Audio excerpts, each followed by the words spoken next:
Welcome to Tunacheki's Africa Trending News. And do people read your books in Nigeria? They do, shockingly. They do. Est-ce qu'il y a des librairies? Are there bookshops in Nigeria? Je vois. You know, I think it reflects very poorly on French people that you have to ask me that question. I really do. Because,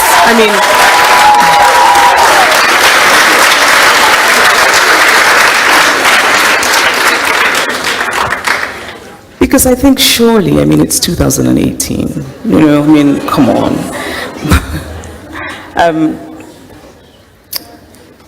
My books are read in Nigeria.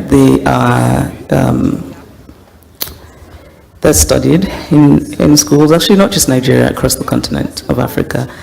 And it means a lot to me because obviously I'm very grateful to be read everywhere in the world, but there's something about being read by the people about whom you write. And some of my writing, there are people who've sort of made stage plays of some of the stories in Nigeria. When I wrote Half of a Yellow Sun, I remember doing my first event in Lagos, and it was a full house, and it suddenly turned into people just arguing about history. And I sat back and I just enjoyed it. So people were throwing words at each other. And for me, what was wonderful was that literature had made this happen, that because of this contested part of our history, people had read this book, and suddenly they were talking about it and they were disagreeing. But the point is that we're having a conversation, and that conversation had been prompted by literature. And so I felt hopeful about it.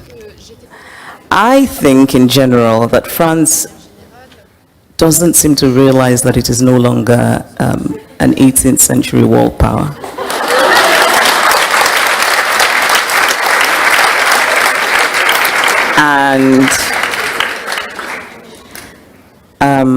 And I say this with sad honesty because I have affection for. The minister left. Oh, okay, good. But I think that the French. So I'm Anglophone African. I'm not Francophone. But I think that French. The history of French and Francophone relations, I find very vexed and troubling. I think it's interesting, this idea that the CFA, the Francophone currency, is somehow tied to the French franc. I find that really retrograde. I think that the way that there's a kind of cultural power that France wields over Francophone Africa that I think is unhealthy.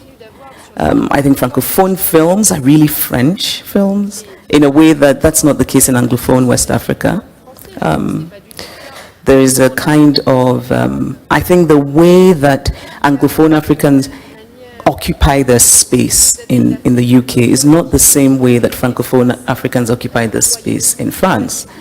And, I think that Francophone Africans who know this, right? And maybe they should be the ones answering this question because, I know I read a bit about it, but I obviously I don't have a personal experience. But I should say that my criticism when I started out, and I stand by it, it's because I've had many unpleasant experiences with French immigration.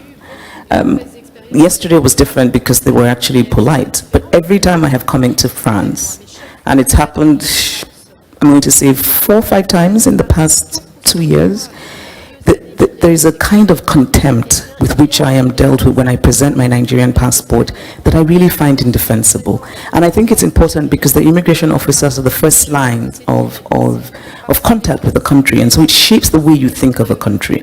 And I think it takes very little to be polite and to give people their basic dignity. And if I'm coming into a country and I have everything I need and I am legally there, then surely there's no reason to keep me for 30 minutes asking me ridiculous questions, ignoring me for long periods, and just being an ass. So that's what has shaped my irritation with Yeah, I think it's important to remember that all human beings really deserve equal dignity. It shouldn't depend on the passport that we carry.